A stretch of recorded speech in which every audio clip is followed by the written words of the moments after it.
জুলাই গণঅভ্যুত্থান স্মৃতি জাদুঘরের কাজের জন্য কমিটি গঠন করা হয়েছে বলে জানিয়েছেন তথ্য উপদেষ্টা নাহিদ ইসলাম। জাদুঘর নির্মাণ কাজের অগ্রগতি দেখতে শনিবার সকালে গণভবনে যান তথ্য উপদেষ্টা। সেখানে গণমাধ্যমের সাথে আলাপকালে তিনি এসব কথা বলেন। এর আগে সোমবার গণভবনে দ্রুত জুলাই আগস্টের গণঅভ্যুত্থানের জাদুঘর নির্মাণের জন্য উপদেষ্টাদের নির্দেশ দিয়েছিলেন প্রধান উপদেষ্টা।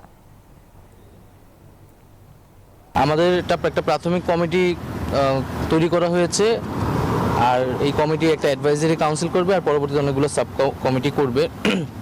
কমিটিতে মূলত বিভিন্ন এক্সপার্ট যারা আছেন আর যারা সরকারি বিভিন্ন রেসপেক্টিভ দায়িত্বে লোক প্রয়োজন জাদুঘরের জন্য তারা আছেন।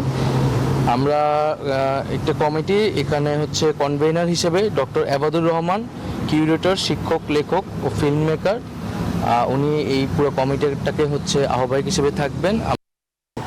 রুবা, তিনি যেটি বলেছেন যে খুব শীঘ্রই কাজ শুরু হবে এই যে জুলাই গণঅভ্যুত্থান স্মৃতি জাদুঘরের, এবং আজকে 19 সদস্যের একটি আহ্বায়ক কমিটি গঠন করা হয়েছে এবং এই কমিটি প্রধান করা হয়েছে ডক্টর এবাদুর রহমানকে, লেখক, গবেষক এবং ফিল্ম মেকার।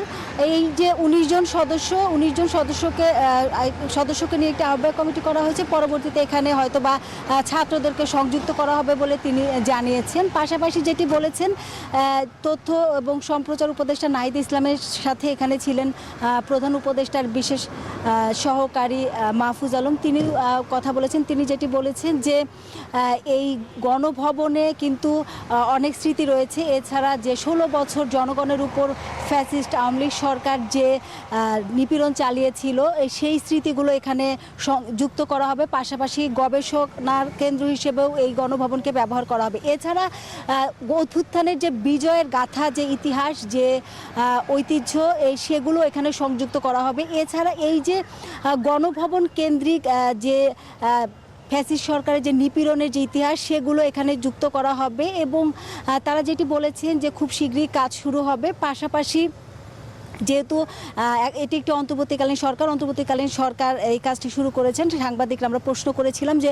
পরবর্তীতে আসলে রাজনৈতিক সরকার আসলে এই জাদুঘর কি হিসেবে ব্যবহার করা হবে। তারা যেটি বলেছেন যে এখন যে রাজনৈতিক দলগুলো আছে, সেই রাজনৈতিক দলগুলোর সাথে কিন্তু আলোচনা করে এমন একটি সিদ্ধান্ত হয়েছে এবং এটি হলো পরবর্তীতে পরিপূর্ণ যখন কাজ শেষ হবে গণভবন, তখন সাধারণ মানুষ প্রবেশের জন্য খুলে দেওয়া হবে বলে আমাদেরকে জানিয়েছেন। তো রুবা, এই ছিল আমার কাছে সবশেষ।